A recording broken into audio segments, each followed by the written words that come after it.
There is a specific moment you might know well. You're having a normal conversation with someone, everything seems to be flowing, and suddenly that person disappears. They don't reply to messages, they give no explanation, they're just gone. And there you are, staring at your phone screen, waiting for the typing bubble to appear, waiting for a notification that never comes. And while you wait, something happens inside you that is far more interesting than the simple lack of a response. Your mind begins to build stories, interpretations. You start questioning things about yourself you didn't even know you were questioning. This disappearance isn't just about them vanishing. It's about how you react when they do. And that reaction, my friend, says a lot about how you see yourself within a relationship. The question we're going to explore today is not how to make the person come back, or what's the tactic to not care. The real question is, why does external silence create so much internal noise? And more importantly, what does that noise reveal about the emotional identity you've built within that relationship? When you enter a relationship, you don't enter alone. You bring a set of beliefs about who you are. Some of those beliefs you inherited from past relationships. Others you built from how people have treated you throughout your life. And here's the thing. Within a relationship, those beliefs don't stay static. They begin to move. If the person replies quickly, gives you attention, reaches out first, you start to believe in a version of yourself that is desirable, important, worthy of priority. You build an identity within that space that is fed by the other person's response. But when that person disappears, when the pattern changes, something breaks in that construction. And here's where it gets interesting. You're not just feeling the absence of the person. You're feeling the absence of the version of yourself that that person reflected back to you. Think about that moment when you sent a message expecting a quick reply, and it didn't come.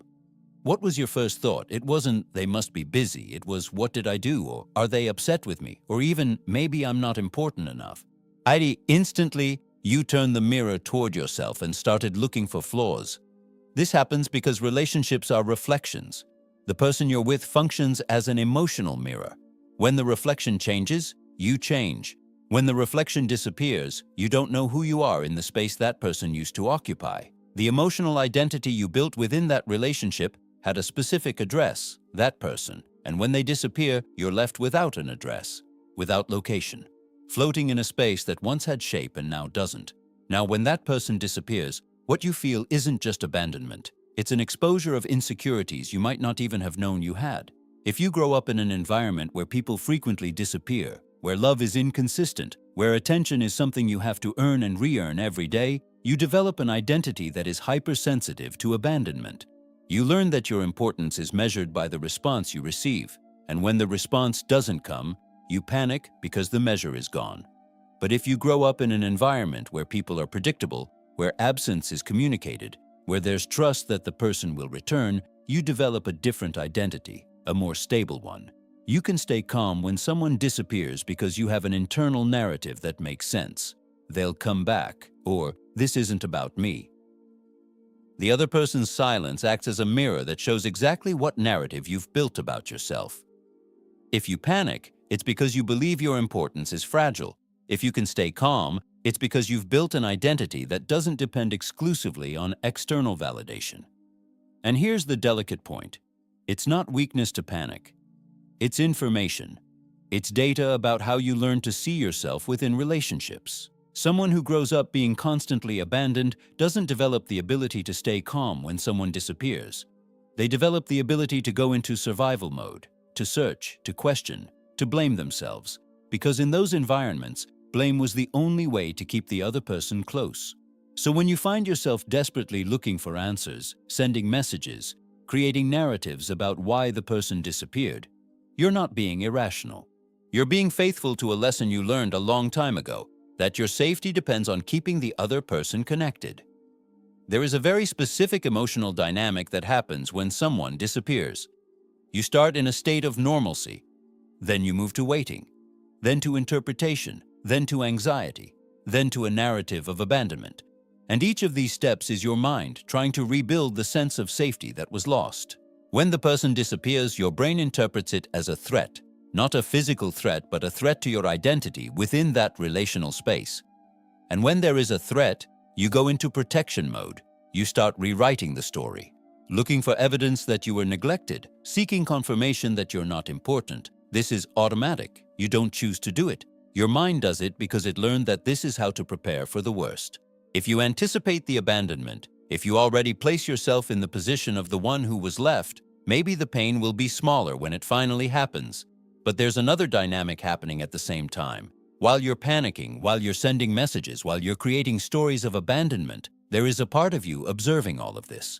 A part that sees the desperation, and that part begins to judge you. Why are you so desperate?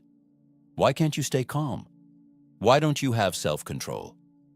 And now you're no longer dealing only with the other person's absence.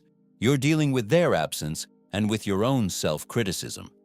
You're in a three-way relationship, with the person who disappeared, with the panic you feel, and with the judgment you make about yourself for feeling that panic. That's the emotional dynamic that creates chaos. It's not the simple absence. It's the absence multiplied by the interpretation you make of it and by how you feel about your own reaction. Now let's get to the question that really matters. And this question doesn't have an easy answer. When someone disappears, you're left without the reflection that person provided. And without that reflection, who are you? What identity remains? What version of you exists independently of the response, the attention, the validation you receive from outside? Because here's the truth. You can learn techniques to stay calm. You can take deep breaths, distract your mind, convince yourself that everything will be fine. But if your emotional identity depends on the other person's response, no technique will solve the root problem. You'll be taking deep breaths while dying of anxiety inside. Staying calm when someone disappears is not about controlling your emotions.